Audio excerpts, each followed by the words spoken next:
সকালবেলায় চলে এসেছি ছাদে ফুল তুলতে। আমি একবার ভুল করেছি, কিন্তু বারবার ভুল করব না। তো এই ফুলগুলোকে নিয়ে গিয়ে ঠাকুরের পুজো করব। আমার সমস্ত কাজ হয়ে গেছে, পুজো করে আমি রান্না বসাবো। সকালের দিকে ফার্স্টেই পুজোটা সেরে নিই, তাহলে মনটা না একদম ফ্রেশ থাকে, খুব শান্তি লাগে। বিশ্বাস করো, এটা শুধু মন করা কথা না, এটা আমার মনের কথা, অরিজিনালি মনের কথা। ফুল তোলা হয়ে গেছে, এবার নিচে যাব। আর ঠাকুরকে পুজো দিয়ে দিয়েছি আমি। সাদা ফুল নিয়ে এসেছিল মা।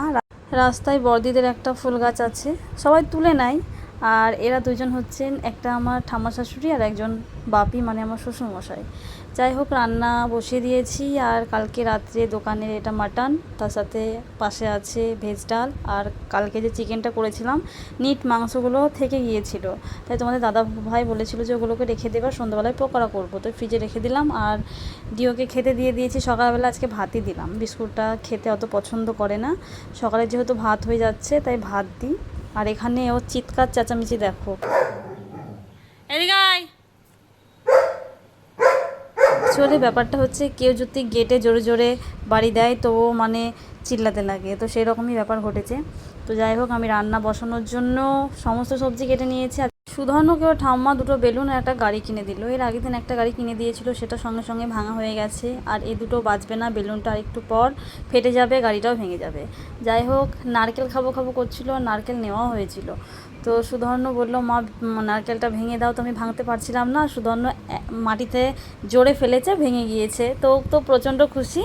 তো এবার ওটাকে ছাড়িয়ে দেবো, আর একটা রেখে দেবো ফ্রিজে, কারণ ওর বাবা আবার মুড়ি দিয়ে খেতে প্রচণ্ড পরিমাণে ভালোবাসে। তো ভালো করে ছাড়িয়ে নিয়েছি, এবার ওকে খেতে দিয়েছি। সবাই মিলেই খাবো, একা অত খেতে পারবে না, পেট খারাপ করবে। আর মা কাঁকড়া নিয়েছিল, তো কাঁকড়াটার আজকে ঝোল হবে। সুধর্ণ প্রতিদিন ঠিক টাইম 11টার মধ্যে স্নান করে নেয়, আর স্নান করে ওকে খাওয়াচ্ছি খিচুড়ি।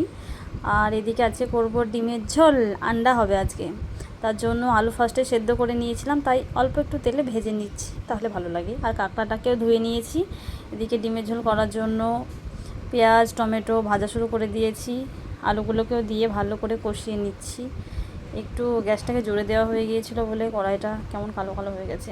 যাই হোক, এটাকে ভালো করে থেতো করে নেব। কাঁকড়ার ঝোল রান্না করার জন্য কেটে নিয়েছি দুটো পেঁয়াজ, তার সাথে দুটো কাঁচা লঙ্কা গোল গোল করে, পরিমাণ মতো হলুদ, পরিমাণ মতো লবণ, সামান্য একটু জিরে, আর হবে সামান্য সর্ষের তেল। সামান্য জল দিয়ে বসিয়ে দেব। এদিকে ডিমের ঝোল ফুটছে, আর একদিকে কাঁকড়ার ঝোল বসিয়েছি। ডিমের ঝোলের কালারটা খুব দারুণ এসেছে। আর এখানে পাগলের কান্টা কারখানা, আমার হাইলাইটার লিপস্টিক পাউডার সব মুখে মেখে ঘুরে বেড়াচ্ছে। ও এভাবে সাজতে খুব ভালোবাসে। আর এদিকে কাঁকড়ার ঝোল হয়ে গেছে, আরেকটু ফুটলেই নামিয়ে নেব। দারুণ গন্ধ ছাড়ছে, মনে হচ্ছে যেন এক্ষুনি গরম গরম ভাত খেয়ে নিই। তো যাই হোক, রান্না হয়ে গেছে, সব রান্নাই হয়ে গেছে। চলো দেখিয়ে দিই কী কী রান্না করেছি আজকে করেছি ডিমের ঝোল, তার সাথে উচ্ছে ভাজা করেছি, কাঁকড়ার তরকারি, আজকে পাতি কুমড়োর ঝাল করেছি, আর পালং শাক দিয়ে বেগুন দিয়ে আলু দিয়ে মূলো দিয়ে একটা পালং শাকের ঝোল মতো করেছি। আর এখানে রয়েছে ভাত। সন্ধ্যা হয়ে গেছে, আর তোমাদের দাদাভাই যে চিকেনগুলোকে রেখে দিতে বলেছিল ফ্রিজে, নিট মাংস আর কি, তো রেখে দিয়েছিলাম। ও এখন সেগুলোর পকোড়া করছে, কর্নফ্লাওয়ার পেঁয়াজ রসুন এসব দিয়ে। ও পারে করতে, আর খেতে কিন্তু হেভি লাগে। ও যে কোনো রান্না করলে খেতে দারুণ লাগে। ওসব পকোড়া টকোড়া খেয়ে রুটি করে নিয়েছিলাম। আর তোমাদের দাদাভাই বললো আজকে এমনি শুধু আলুর ঝোল না, আলুর সাথে বেগুন পটল পেঁয়াজ সব কিছু দিয়ে করবে। এই তরকারিটা খেতে কিন্তু বেশ ভালো লাগে। আর ফোড়নে দিয়েছিলাম সর্ষের তেল, তার সাথে কয়েকটা গোটা জিরে, কাঁচা লঙ্কা, আর কিচ্ছু দিইনি। বেশ পাতলা পাতলা করে করব, খেতে দুর্দান্ত লাগবে। আর টমেটোটা মাস্ট, টমেটো ছাড়া কোনো কথা হয়। আমি সমস্ত তরকারিতে টমেটো ইউজ করি, টমেটোটা আমার প্রচণ্ড ভালো লাগে। তো পরিমাণ মতো লবণ হলুদ দেওয়া হয়ে গেছে, এবার ভালো করে নেড়ে চেড়ে জল দিয়ে ঢেকে দেব, তারপরে ঢাকনা খুলে খেয়ে নেব সবাই মিলে।